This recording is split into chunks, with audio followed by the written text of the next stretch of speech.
we'll see. You almost might say you got to know when to hold them. You got to know when to fold them.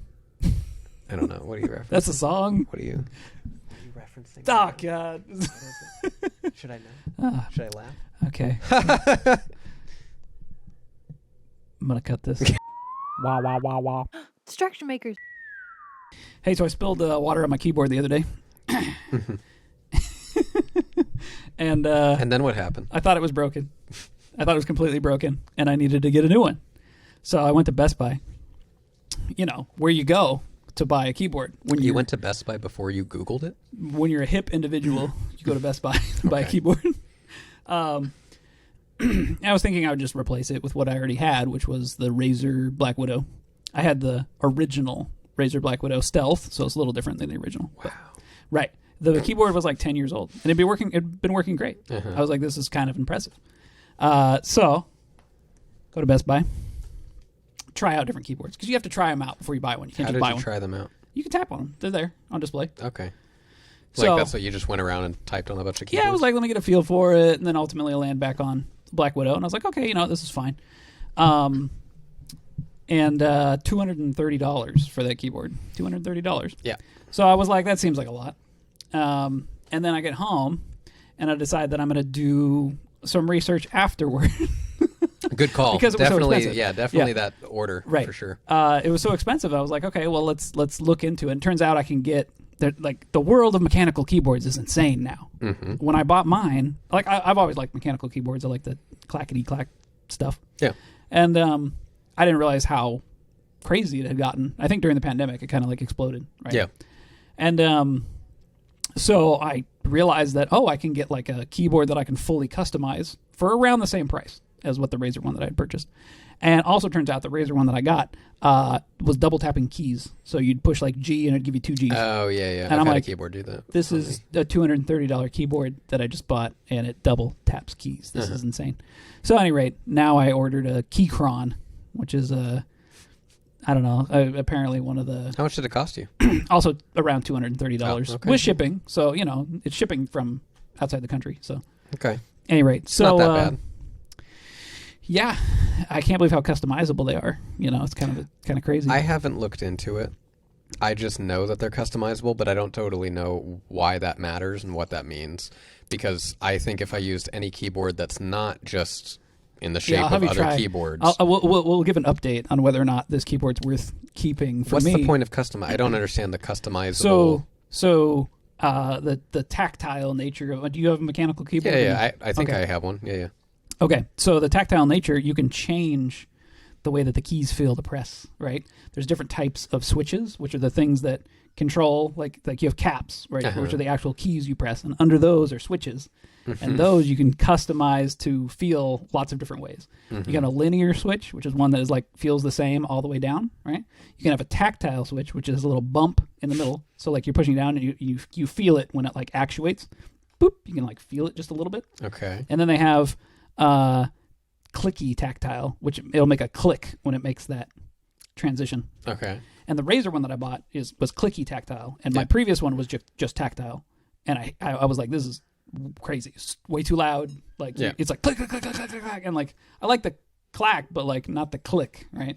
Apparently there's a difference. Like the click, but not the clack. Exactly. Okay. Well, apparently the difference is everybody talks about thock, right? Thock is the term. No one talks about thock. I've never heard the word thock. So who's talking about thock? The keyboard people on YouTube are talking about thock, right? And what is thock? Thock is the sound that you want it to make. What? When you hit the key, instead of a click or a clack or whatever, it should they describe it as thocky, right? So it's like a thock, not a click. Right? I don't know. I'd have to hear this because I can't. I feel like I can't imagine what a thock sounds like. I'll send you some clips. You'll see. Please do. I'll bring my keyboard, let you try it, and you're going to be like, whoa, my world's changed. I have to order one right now. Am I really? We'll see. But, like I said, I was very surprised that these are so customizable. But speaking of things that are customizable, no. Magic the Gathering is a very customizable. Trading card games in general are very customizable. So that's like our topic. We got to work on your transitions. Are you kidding me? Impeccable. No. Impeccable transition. I mean... It doesn't get better than that transition. This is the third one we've recorded, and every time you've started going into story. I feel like I never quite know how you're bringing it out. It's keeping people on their toes. It's keeping me on my toes. I did it. So anyway, trading card games are customizable. Are very customizable. But, part of that customization even is how you actually play your spells. And I feel like this was something that came up.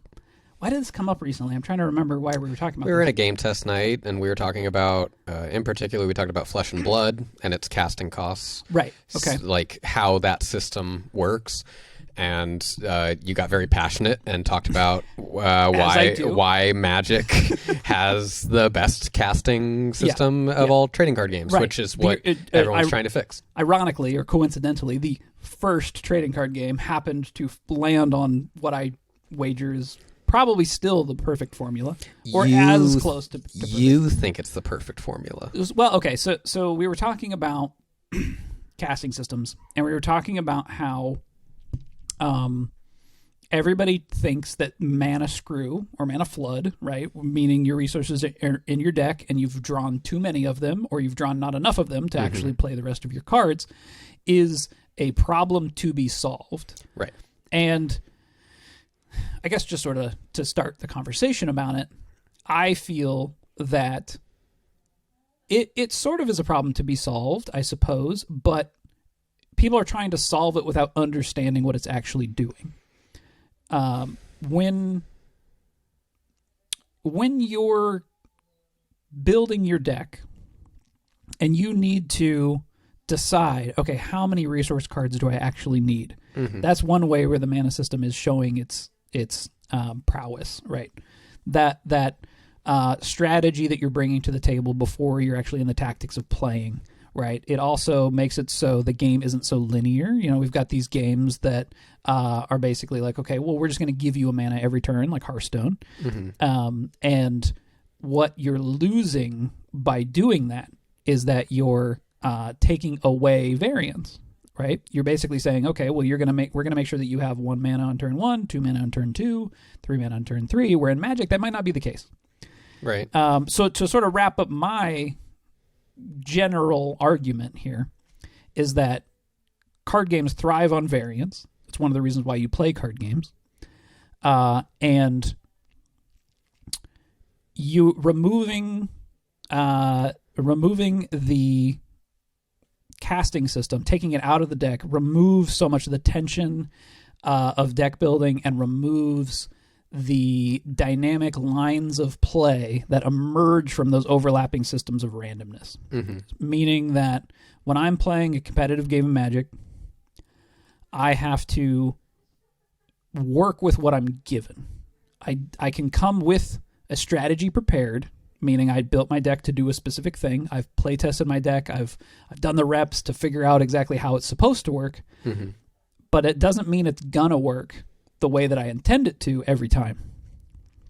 So you're getting more lines of play. You're getting variance, which we can get into why that's important later. And you're gaining deck construction mastery. I think maybe that's probably the top 3 things. But I think there's more even than that. But we can start there. Yeah. And, we were talking about this a little bit earlier. And I think that when I think of the different casting systems, because most people came from, Magic was the first trading card game. Right. This was the way that it decided. We should probably explain a little bit of what is kind of coined as the queen problem, which is that when the trading card game genre was created, the first game of its type was made, Richard Garfield had the problem of trying to figure out, okay, well, if you were to take all the pieces of chess and put them in a deck, why would you not all just pick queens and just fill your deck with queens? Well, that's where casting costs came into play. And some units, creatures, a pawn would cost less than, say, a queen. And so you could put nothing but queens in your deck, but guess what? You can't play them till turn 7 if you play on curve. So theoretically, someone can kill you with all their pawns before you would even be able to play a queen. Right. And this was a great problem to solve.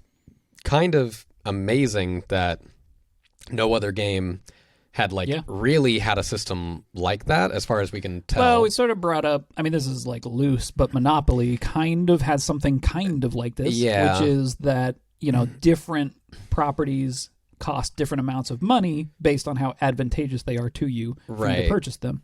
So I guess I should say a starting amount that you can then bid on it, whatever, that's a Monopoly thing. Right. But I mean, even then, it's sort of like what we're talking about. But. Yeah.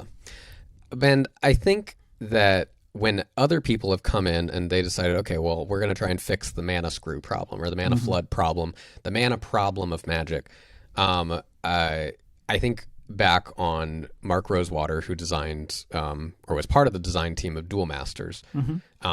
Very ironic that now he's lead of Magic. Well, I mean, he would have been on Magic before Duel Masters. He was on Magic and then, took, I think, a sidestep, but I don't know to what capacity he was working on Magic at that. I'm sure he had started working on sets, but his team, I know that when they talked about the mana system, their issue was more about complexity, actually, which is why they wanted to fix it.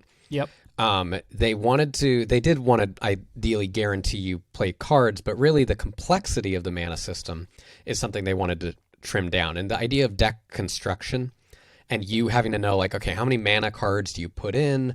What if you get your hand and there's no mana? A new player that plays the game, it's a little strange, I feel like. And I think that some new players to Magic, they could draw their 7 cards or whatever and go, well, I can't play anything. Right. And it feels weird. That's a problem. Yep.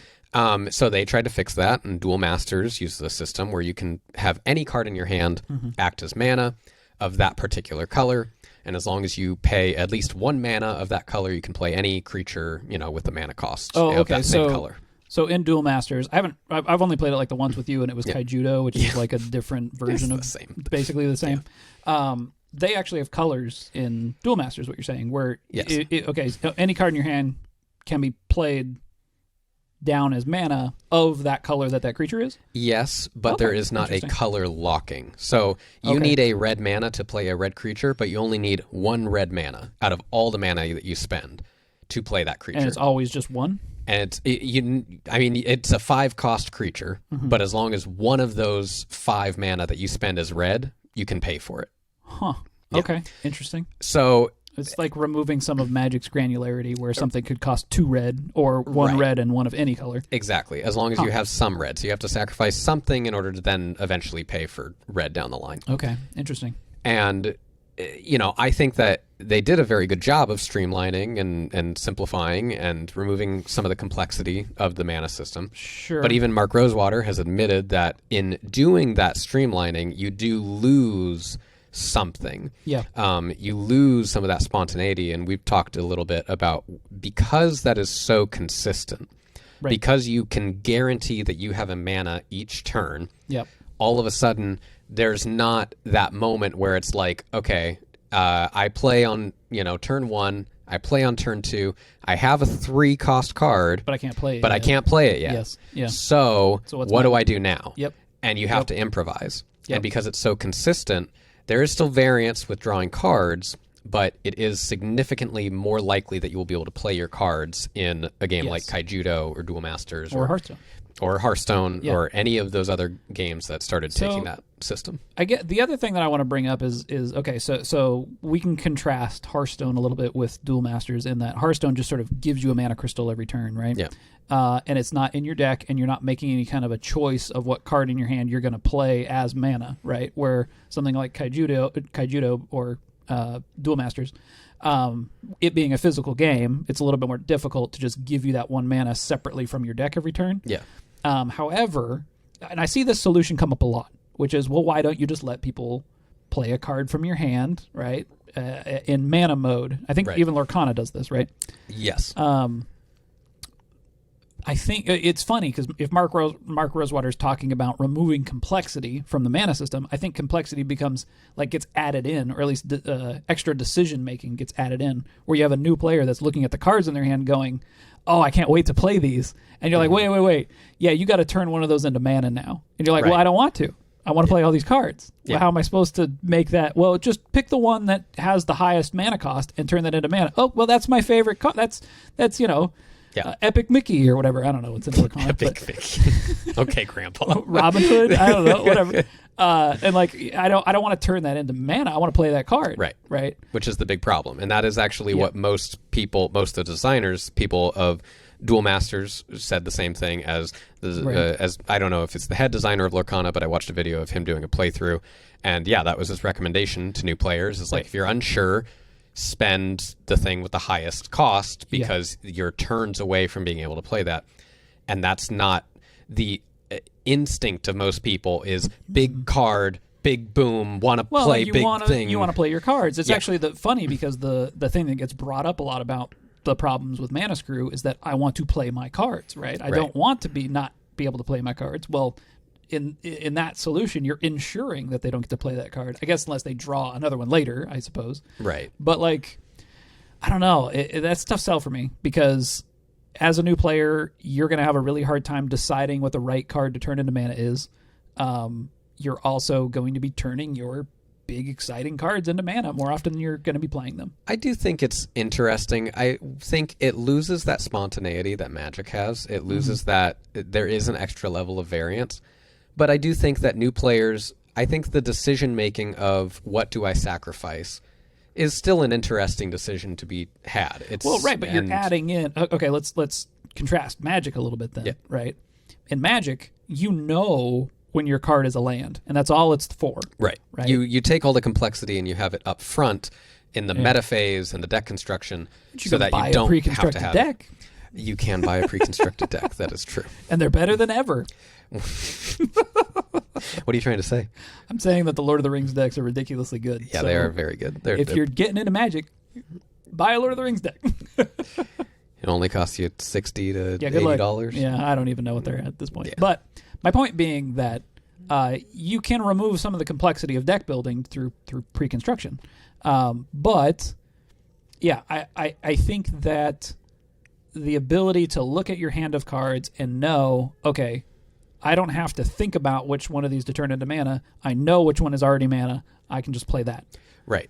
And you're getting overlapping systems of variance that lead to more lines of play. You have to account for, okay, I have a 3-drop, but I don't have 3 mana to play it. So I need to figure out what I can do with my resources that I do have. Or even, you can kind of argue that the mulligan is a way to hedge against this randomness, this variance problem. Or even that the mulligan might be a Band-Aid solution. I think you could make that argument that, okay, well, the system is inherently flawed in some way because you have to have mulligan rules in order to hedge against this variance from what I think is really funny is that, so I played the Digimon TCG for about a year or so. Went to a few tournaments and stuff like that. And they didn't have a mulligan rule. That's wild. They added one about a year and a half to 2 years in. Yeah. And the more that I learned about TCGs and I learned how they're designed and stuff, the more we've talked about it, the more I think, if I were to make an assumption, I can't speak for the designers, but that game is more consistent than any other game. I mean, really, it's insanely consistent in that, like, you could play a 10-cost card you can just play whatever you want, on turn one. And I personally, I love that system, but I do think that they maybe saw the level of consistency with their design, and they even purposefully design a lot of consistency with their mechanics. Yeah. And they thought, okay, well, we can't have people hedge against that, like because it's already consistent. Right. You can already kind of put whatever you want in your deck, and you're 100% guaranteed to be able to play it. It's just your opponent is going to be able to. Okay, so for people who haven't played Digimon, you basically have a energy meter. Oh, it's memory. Okay. Sorry. All right. All right. It's a memory gauge. I'm sorry. Okay. You start the game. Don't know your children's cartoon. You start at 0 memory. Magic's the gentleman's game. Oh, right. Yeah, I'm sure. You start at 0 memory, and it's a shared resource. Okay. So you have a gauge that goes all the way to 10, and your opponent has a gauge that goes all the way to 10. And you meet at 0. Right. So on turn 1, if I start at 0 and I play a 3-cost card, they get 3 memory on their turn. And then you pass the turn to them, and they're basically starting at, like, you're sort of starting at -3. They get to play 3 worth of creature, and then it's back at 0. And if they play anything more than that, it comes back to you. Right. and however plus an amount. much more past zero, that is how much I get. And I love that system. I mean, it's definitely unique. I'll give them that. Yeah, I personally, I really love it because I'm sure there's maybe little nuances that aren't quite balanced, but I love it because even without the mulligan, there were some turns that I really had to improvise. Yeah. And I was, a lot of the times you want to wait and you want to build your stuff up so you have your defenses and stuff. Right. But there's some turns where it's like, okay, I got a shit hand. Right. I'm going to play this 10 drop. Like, let's see what happens. What's great is when your opponent can't do something great in return. You sort of felt like you got away with it. Yeah. And you're like, oh, okay. Like you had a great hand for maybe like building up a little bit, but you don't have something that could counter my really big guy. I mean, it's definitely interesting that there's this push and pull in that system where it's like, okay, well, I'm throwing a haymaker and it's giving you the opportunity to also throw a haymaker. And it made for all these interesting deck archetypes, in that there's one called Megazoo that came out, which was you only play 10 to 11 cost cards. And there is one in particular 11 cost card that essentially you have shields. You have 5 shields, Okay, like wait, Duel Masters. I thought the memory thing only went up to 10. How do you play an 11? So someone gives you one. Okay. Yeah. There was it's like a 10 or an 11 cost that if you play it right away, then you get like 1 extra life, essentially. Maybe 2 life, which was insanely powerful for the first set because you technically have 5 life if I were to really dumb it down. Okay. And so for you to get 2 extra life is a huge deal. Right. And if you play 4 of those in your deck and that's all you're playing are big guys, you just keep bringing them out and keep swinging. And even if your opponent has a lot of removal or they can build up and get a strong guy, you're just kind of really hoping that they can't counter them. It was a good deck for a little while, but as metas shift and people learned the game and stuff, it wasn't ever like top tier. Right. Huh. Interesting. Yeah. I guess, I mean, if we think about that in contrast with, say, Hearthstone, where each, it sort of has this very linear progression. Yeah. I mean, Magic kind of does too, sort of. Staggered linear, right? Where like you're theoretically only going positive, but you're not going positive in the same increment every turn. Where in Hearthstone, you're going positive in the same increment every turn, unless you're playing something like a Druid or whatever. You can get an extra mana crystal. Yeah. In general. Whereas something like Digimon in that case would be non-linear completely, right? You're like, okay, I played something very strong. Now they theoretically can play something very strong or multiple things that are strong that might add up to the thing that I played. Right. But that, I guess, in turn would be removing cards from their hand, which isn't exactly card advantage to you because they're getting it on the board. So technically they might have board advantage. There's a lot of different concepts here that I'm sort of glossing over. Yeah, I do want to. So Digimon is now still going, but kind of not nearly as popular as it was. It's hard to say. Or is it more popular in Japan still? It's definitely popular in Japan. It got really popular around COVID, which is amazing that it thrived even during COVID. Right. And I think it had a little bit of a resurgence lately. There was some set that came out that I think brought some people back. But mostly it's, I think the big criticism is there's not a lot of like cross-player interaction on other turns. Okay. But something, talking about like the linear scaling up, and you saying that Magic kind of does that. Like Magic does that in an idealized sense, right? Which is why I think so many people try to fix it by saying, well, if I want to have a turn 3 drop. Right. It's almost like they're saying like, well, clearly Magic is supposed to be just a linear, progression resource system. Right. And they just messed up in that it doesn't end up being linear because you have to wait sometimes multiple turns for your land drop. Yeah. But that was never the intention. Well, right? The intention is the staggered linear. Right. And what's funny with that too is on top of it, not only having to be the having the lands every turn, but also having the right colors for lands every turn. And that I've never had to play a game of, let's say, we could say Hearthstone, I could say Yu-Gi-Oh, although Yu-Gi-Oh is a whole other thing we could get into. I don't even know if we can talk about Yu-Gi-Oh because I mean, you can. I mean, but I'll talk about Yu-Gi-Oh in a little bit, but like I've never had a turn in one of those games where I've had to look at their mana and be like, oh, okay, if they play one blue, I have to watch for these spells. If they play one red, I have to watch for these spells. Like, or if they don't play anything, then I know, oh, okay, so maybe they can't get that 3-drop off on turn 3. That's a big deal for me. Right. And the sort of the colors are giving you hints at information, but they're not giving you the information. Right. So something like Hearthstone, there's not really any hints of what your opponent might do based on what mana, like how many mana crystals they have. There is a class. Right. Okay. You know what class they're playing. You know that they have 4 mana. There's only so many things that the meta decks are going to be doing at those intersections. Right. But in a game of Magic, you're, like you said, okay, the most famous example, 2 untapped blue mana. Right. We all know what that means. I mean, if you play Magic, right, they're going to try. Theoretically, they either have a counterspell to stop what you're doing, or they are bluffing having a counterspell. Right. And that's sort of one of the most famous back and forth and things of Magic.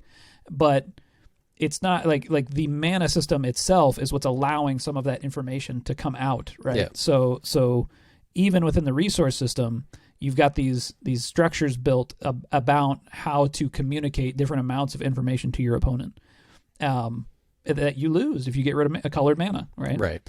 Now, I suppose you could have a linear system that has different colors of mana, and then at the beginning of your turn, you're deciding which colors of mana that you want, and then you have a mana pool that sort of sticks around or something where, like, okay, at the beginning of my turn, I get, okay, it's the third turn, I'm getting 3 mana, I'm going to take 2 yellow and 1 red or something, right? Like, you could do that, but now you're adding in all kinds of complexity. Well, board upkeep, and who knows? Even if you're not even, let's even remove complexity. At that point, you are playing your idealized game at that point, right? Right. Where it's like, you also can just have perfect mana. Right. Which having perfect mana is already common in games like Duel Masters or in Hearthstone or whatever, but having perfect now colored mana is like you're still hinting that you can play these things, but without really the surprise of it, because at least in Magic, like, I don't know, there's something about having that split colors and, again, not knowing whether they're going to get that color down.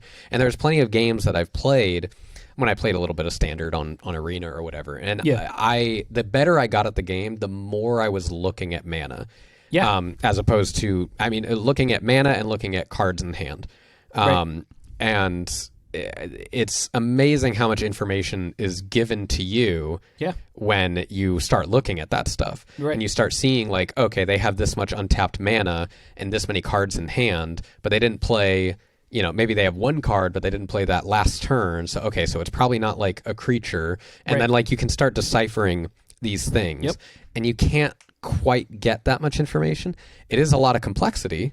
Right. It's a lot. There's bluffing and stuff. It's very interesting, but it is heavily complex. It's layers that come out as you learn the game, though. Yeah. Like, that's not something any kind of new player is going to be paying any attention to. So we've talked a lot about why Magic's mana system is good in terms of its gameplay progression and its deck building structures in terms of, like, okay, how many pips of a certain color of mana are you going to have on a card, meaning, like, okay, if I have 1 red and 1 colorless, I'm going to have 2 red or whatever to play the card. Right. So there's a lot of granularity in costing cards, right, when you're deciding how much a card should cost. But the other thing that we haven't discussed as much is variance, and it's I think so a lot of people who are designing games. Why is variance important, Gavin? Right. Oh.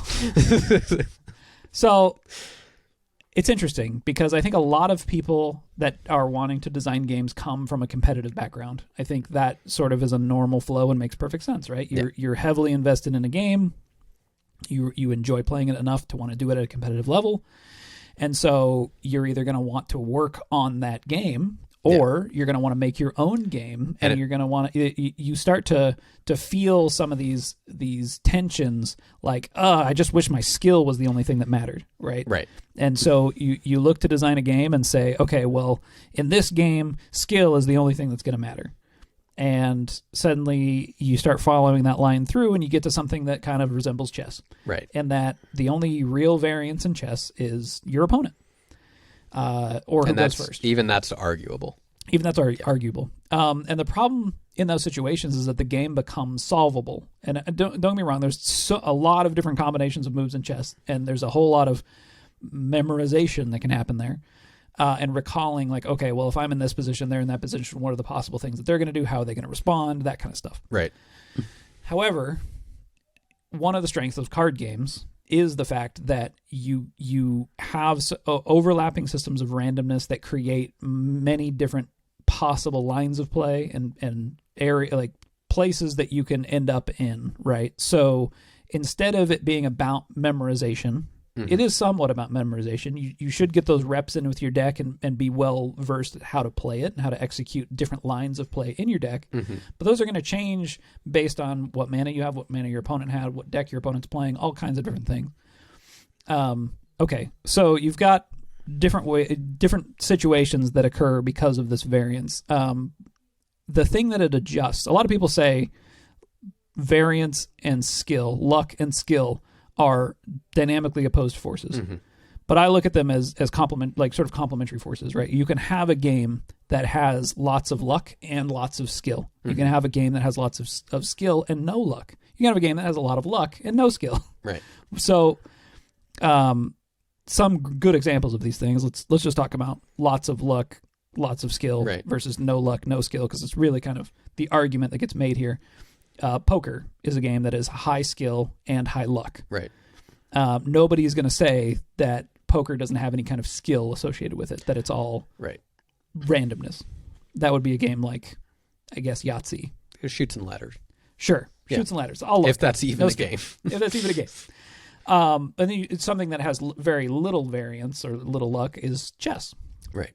And when you talk about are skill and luck dynamically opposed, or are they complementary? Right. Is that luck reduces... This is basically a quote straight from Richard Garfield in his book, Characteristics of Games.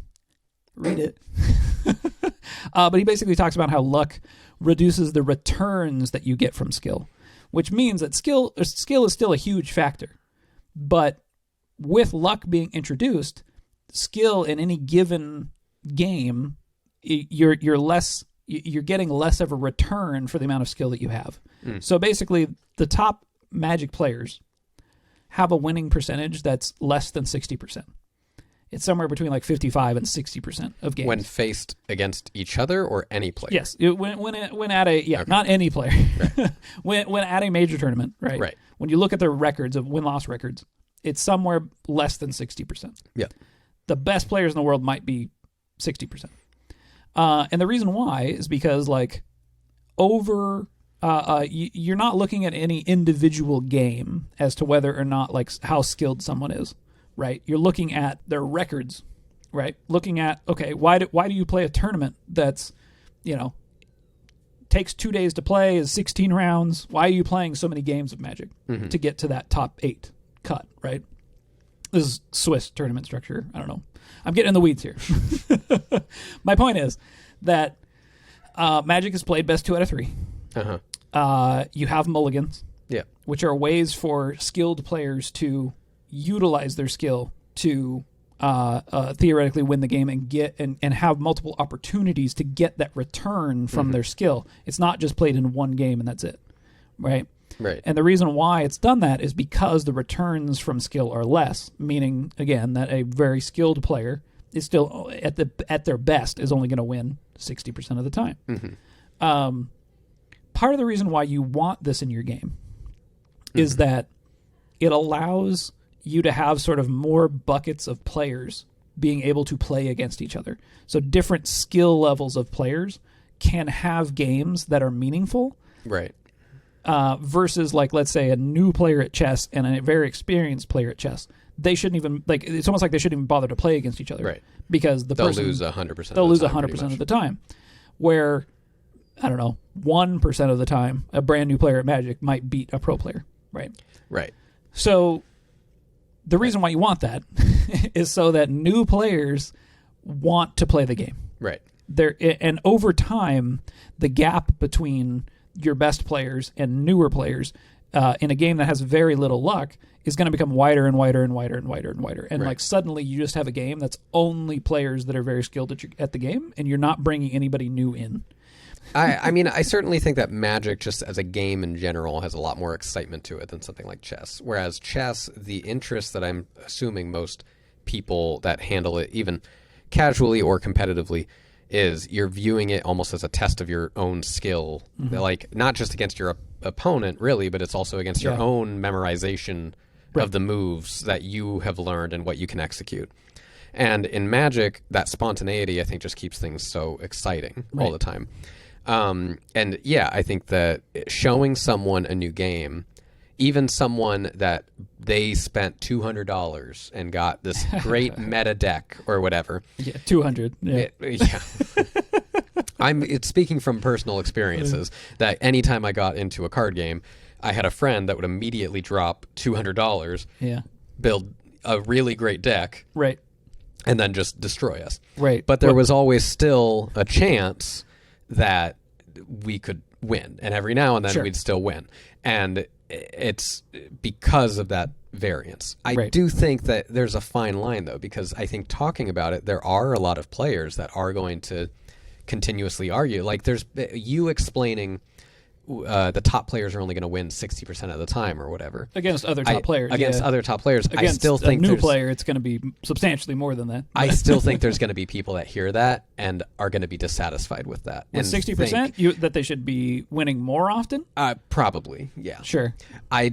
But I just think that's kind of how people's brains work in a competitive mindset. Right. They want, I think fundamentally people just want skill to be the only thing that matters. They want to be, I think like meritocracy is something that's sort of built into us as like, I want my effort to be rewarded in the same, like the amount of effort that I put in is the amount of reward that I should be getting, right? We want it to be fair that way. But what's so... I guess ironic, I don't know if ironic's the right word necessarily, but like what's so interesting is when it comes to games, we've talked about often that games is like a simulation of life and real world experiences. And one of the most relatable things is you are born with so many attributes in a random amount, and what you do with those things is up to you. You are not in control of outside elements, but you are in control of how you adapt to those. You're not in control of your spawn point. Right. Yeah. And like that is so natural for people to have that experience, and for games to condense that. I think I think it's why people connect with it so much, because people understand like, oh, I've been given a shit hand. Well, I better make something of it. Like, I guess we'll see. You almost might say you got to know when to hold them. You got to know when to fold them. I don't know. What are you referencing? That's a song. What are you referencing? Oh, God. Should I know? Should I laugh? Okay. I'm going to cut this.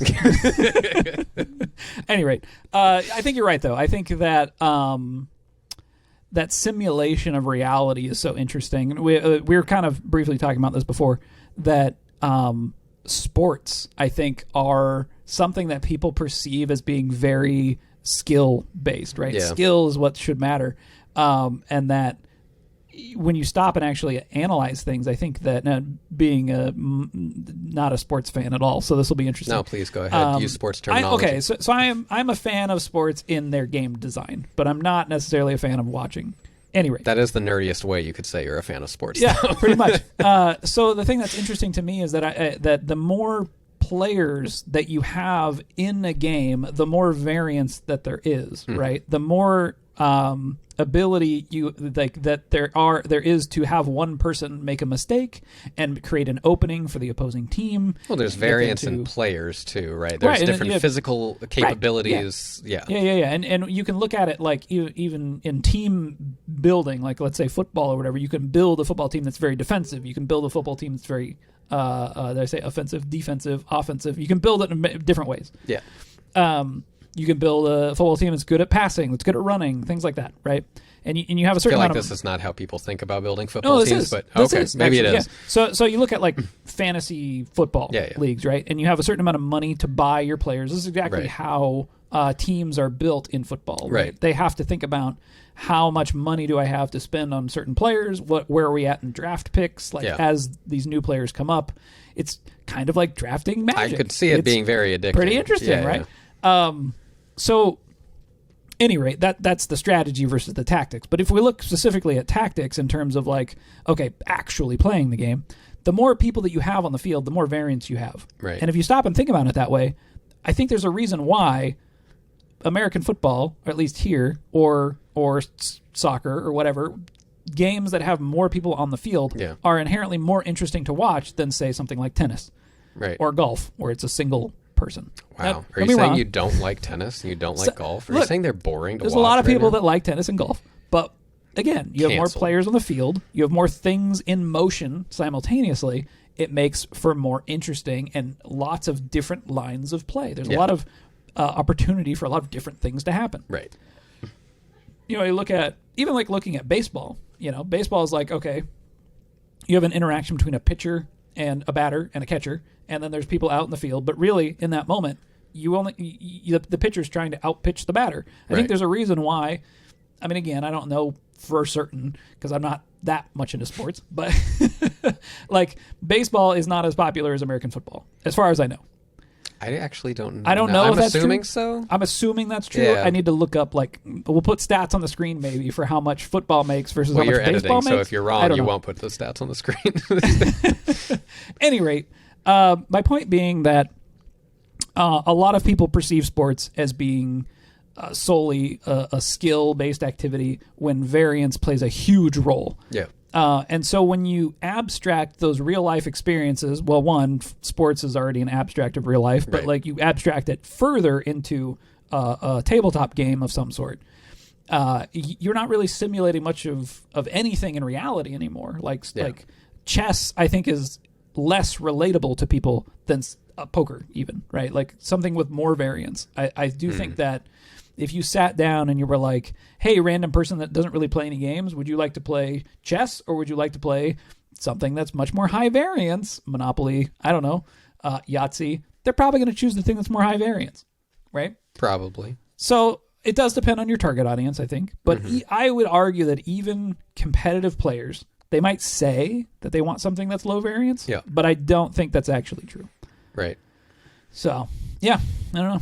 Depending on the player type, because really, like we've been saying, is at a certain point, if you're such a competitive-minded person, at what point do you just decide, chess is my game. Chess is the thing. And, most people don't want that to be the case. And, in fact, I mean, you bringing up pretty much that if you're a competitive player in card games, that you go and design games. For anyone that doesn't believe us, just Google how many Magic pros turned into game designers. Oh yeah, it's a lot. It's an insane amount. It's a lot. Yeah. It's like a start of a game design career for most people. Yeah. And I think that a lot of them do end up going, and a lot of them don't. But I do think a lot of pro players of these games try to either fix something with Magic in some way. Or they tend to want to make a more competitive-minded card game of sorts. And you're seeing competitors, and with varying success. Flesh and Blood is becoming more popular, and that's also exactly like what you're talking about too. It's it basically them saying this is a more competitive, focused version of Magic, which is I don't know. Okay, it seems to be popular within the competitive scene. Yes, it does attract a more competitive audience. You and I playing it did feel like we have very little experience with Flesh and Blood. We played two games, two, maybe 3 games. Yeah, and I think that yes, a higher skilled player with probably better cards would probably just destroy us immediately. And I don't know. I don't know where I fall on the line of it because I like Duel Masters. I like Duel Masters and its casting system. I think it's fine. I see the issues of it, but I don't even necessarily want to call them issues because I do feel like it's just a different type of game. You're having a different experience through having that casting system. Sure. And you have to accept okay, well, there's less of that spontaneity, so you're having more consistent play. Yeah. So competitive players might enjoy it more, but Duel Masters was targeted towards a younger audience, which is very ironic that you'd have that outcome. Yeah, that feels like a whoops. Well, but I don't know. Yeah. Meanwhile, you look at Pokemon, for instance, insanely popular and insanely popular in the younger audience, actually has more variance than Magic does. Well, there you go. Now, they try to curb that variance because they realize it might have been too much, but yeah. Yeah, I guess the rule of thumb might be to give your game more variance if you're trying to attract a less competitive audience. But I think that's not true. I think, again, like we talk about, you can have a game that's high skill and high luck, right? And it still is a compelling experience where players are still getting a return from their skill, but it's not being completely maximized.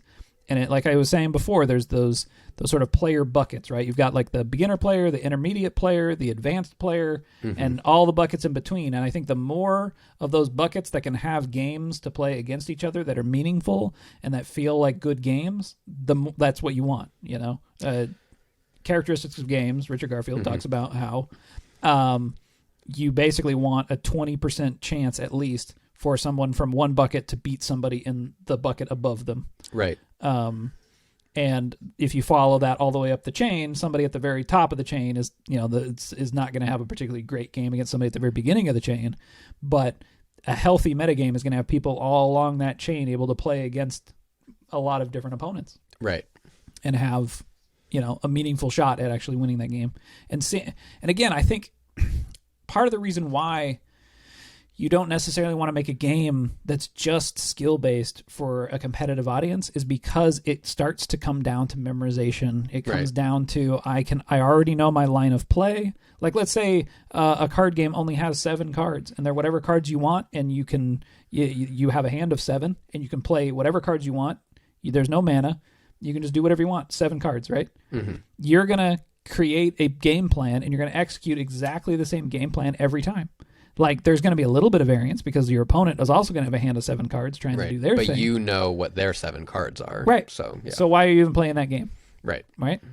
So lines of play, where strategy comes from for me is not in memorization. Mm-hmm. It's in the analysis of this is what the variance has given me. Right. And this is what I can execute through that variance. Yeah. One of my favorite games of Magic that I've ever played is one that I kept a hand that had no land in it in a tournament, and I won that game. Right. And the reason why is because I looked at the hand and I said, I can see the line to win this game with this hand. I need to draw a land, and I need to draw a second land. And if I do that, I can win this game, and I will be so far ahead of my opponent because I have a handful of stuff that wins the game, and my opponent has a hand full of theoretically 2/3 full of land, right? But I was able to make that call, and it was risky, right? Mm-hmm. Now, this is when Phyrexian mana was in standard. Okay. So I had a card that I could play with no mana, which was Mental Misstep, which is the one that counters a spell that costs 1 or less, I think. Or maybe it's just 1. Can't remember exactly. Okay. So I countered the first thing that they were going to play. Right. So that gives me even more room to draw my way out of this thing that I put myself in. Right. And also I knew that I was more likely to draw land because it wasn't in my hand, it was in my deck. Yeah. So there's a lot of these lines of play that emerge from the variance that I think if you tighten that down too much, you're playing the same game plan every time. Right. I feel like at a certain point when the variance comes into play, though, the skill, like even you describing that game, it's almost the skill is evaluating the probability. Yeah. As well as, obviously you have a mastery of your deck, right? That's important. You have to have skill of knowing what your opponent's possibilities are. Yep. But on top of that, it is making a call based off of a probability. Right. And that's, I guess to me, I find that interesting because I think that some people could find that to be very boring. Or some people could be annoyed by that. If they're like, oh, okay, well, really the game came down to a 60% chance that I was going to draw this thing. Okay, so this is actually something that you learn fairly early on in playing competitive Magic, is that you need to look at what's actually possible and not what could be. Mm-hmm. So a lot of people that are playing the game this is actually another reason why you want more variance, is that players who are young at the game, especially in the competitive scene, can blame the randomness as to why they lost, right? They can say, well, if only I had drawn this. Right. But you didn't draw that, right? So looking at your hand of cards, and especially your opening hand, this is one of the reasons, like, things you need to think about of whether or not you're going to mulligan. It's not just whether or not you have enough mana to cast your spells. It's how do I win the game with this hand? If you can always just see the line of play, if the game starts to feel more like solitaire, it starts to feel more like I'm just going through the motions. Right. I already know what I'm going to do to win. I'm just going to do that, and I'm going to win. And we talked about how we talk pretty often about how a lot of card games seem to be going in that direction. Right. In particular, ones that don't have variance and casting costs like Magic. And in fact, even, I talked about Pokemon having a lot of variance in its casting costs. Right. Because the variance is doubled. I don't want to say doubled because that's not mathematically correct, but essentially there are 2 card types that you're relying on. You have to get energy, which is like mana in Magic, except the energy can only be attached to a single Pokemon, so you can't even use that to bring out other things or attack with other things. Yeah. And then you also have evolutions of those Pokemon. It's almost exponential, right? Yes. It's like, you... And so when you actually look at the Pokemon meta from early on, players quickly figured out within the first year, I think, of the game, that if you just buy the strongest basic type Pokemon, which are ones that have no evolution, right, it's a beatdown deck and you just win that way. Right, before somebody can get their real high evolution stuff. Yeah. Yeah, I mean, this actually brings up kind of an issue that gets talked about in Magic, is that cards that cost less mana end up being stronger because they're easier to play. And so saying something like, okay, well, if I can play 3 1-cost cards, theoretically that's better than if I had a 3-cost card. It's not quite true because of card advantage and things, but it is interesting to think about, and some of that might be due to the fact that there's less sort of granularity afforded in the Magic system, and that they do have things that cost 1 mana, and they have things that cost 2 mana, and 2 is twice as many as 1. Right. Which we talked about with power and toughness in Magic too. Like, okay, is having like small numbers a good thing in card games? Maybe not. Seems more simple, but you end up with these weird problems where you can't do like 1.5. Right. So, I don't know what my point was with that, but that's a problem potentially. Yeah. So that is interesting with Pokemon, is that the like multiple overlapping systems of variance in terms of just casting your stuff, not necessarily, or I guess utilizing your abilities. Right. Do you know what they did ultimately? So what Pokemon ended up doing as the game developed, which other games have actually, I think, fallen in suit. I don't know if Pokemon was the first one to do it. Right. But after, I think, the second or third set of Pokemon came out, and they saw all the tournament play was, you just play basic Pokemon, get it out, beat someone down really fast. Then they were like, okay, well, we need to make it easier for players to evolve their Pokemon. So they started creating search cards that allowed you to bring out a Pokemon of a certain evolution, right, and put it into your hand. So now all of a sudden, as long as you had that, it's like having 2 copies, essentially, of that Pokemon in your deck. So you were twice as likely to get an evolution as you were to get a basic Pokemon of that type. Right. And search cards increase the consistency in a game, like, immensely. You still have to draw the search card, right? You have to draw the search card, right, but if you were already looking, it's like, do you get your 1 of 4 War Turtles or your 1 of 4 search cards, and suddenly you have 8 War Turtles in your deck. Yeah. Or those search cards can either be a War Turtle or your Blastoise. And so it depends on which one you need. So it's actually better than drawing that single evolution card. And then after a while, they also decided that, well, sometimes you could not draw energy, so let's add an energy search. And all of a sudden, every single top deck usually has something that searches for energy. It's like all search cards. It's everything that searches. It's like you could play infinite demonic tutors, basically. Right. And so other games have kind of fallen in the same line of thinking. And the problem is that once you've made your game so consistent, you now have to control the meta. Because you are essentially planning out what the decks are going to be, because once search is so consistent and you know what players can achieve, you now have to plan your sets around the fact that players can always achieve those cards. And so you're seeing it happen with Yu-Gi-Oh! You're seeing it happen, I think Hearthstone has recently been designing this way. You're seeing it happen with a lot of games that their ideal goal is not necessarily... I mean, they don't have systems like drafting and Magic. They don't have these other sort of like types of gameplay. Talking about variance. Right. But that is kind of, I guess, where those card games are starting to lean, is instead of like Magic gets to design for a set rotation. These games don't have rotations. Hearthstone does. But Yu-Gi-Oh! I don't know about Pokemon. Pokemon doesn't have a rotation. Oh, really? Yeah. Everything instead is designed... Well, actually, Pokemon might have a rotation, but it doesn't matter because they still introduce power creep. Oh, okay. So I don't really know why they have a rotation. Okay. But yeah, pretty much everything instead is either power creep, or in the case of Yu-Gi-Oh!, they have archetypal builds.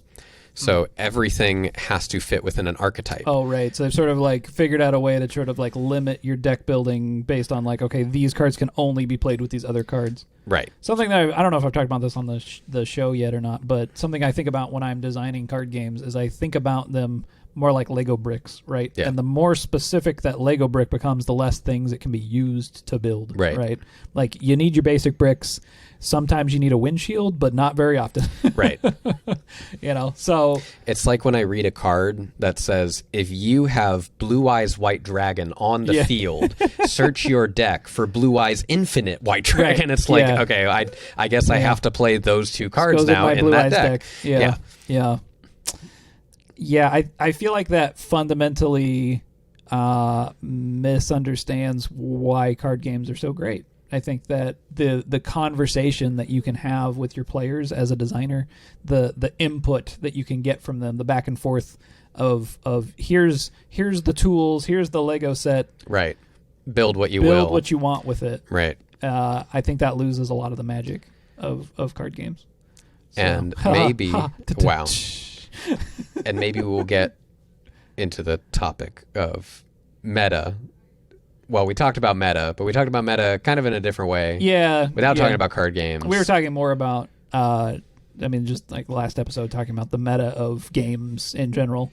Because I feel like card games still has... like meta as discussion of game. Yeah. I just never want to stop talking about card games. I think that card games are just the best. They're the best. Because they're... In particular, Magic is the best. True. And I wish that... I have a feeling like there are a lot of designers that are starting out, or designers that make games, and a lot of designers love Magic. But I do think a lot of designers look at Magic and see kind of like a broken, like old man kind of, and like they think it's sort of outdated, without really considering the foundations of what that game created. Not only that, but the continuation of that game, and that game has been around. We talk about this all the time. No other game has been around for 30 years that has had to have continual content come out. It's not just continual content. It's 30 years of design iteration by a very consistent design team. Yeah. And also... That is wild. What was the other thing? Yeah, the increasing player base. 30 years consistent design, iteration, consistent design team. What's the thing you said? I don't know. Okay, whatever. It's been around for a long time. And it's fucking awesome. It's but great. You're right. It's easy to perceive it as like, oh, it's just a game that's been around for 30 years. I'm like, Magic today is not the Magic of 30 years ago. Yeah. Not even close. And throughout that time, you've had 30 years of game design iteration, and you can go and look at the solutions that they arrived at the time, and then you can go down the line and see where the new solution arrived, the iteration on that small piece of the puzzle. It's kind of insane because I do think, you ask, so far from what I've seen, when you talk to 90% of designers, what game inspired them to get into game design, it's either Dungeons & Dragons or it's Magic the Gathering. Yeah. And Magic the Gathering inspiring so many designers has then infiltrated, it's influenced designs for games past that. So now, without us realizing Magic or trading card games in general, as its foundation, has influenced so many games that we play nowadays. Yeah. And yet, people don't tend to look back at that initial fundamental thing that started off, all these designs essentially. But yeah, we talk all the time that I feel like the majority of the time that I'm designing something, you can go back and look at Magic and find at some point in their timeline some kind of nugget of a solution. Yeah. Something there. It's amazing. Yep.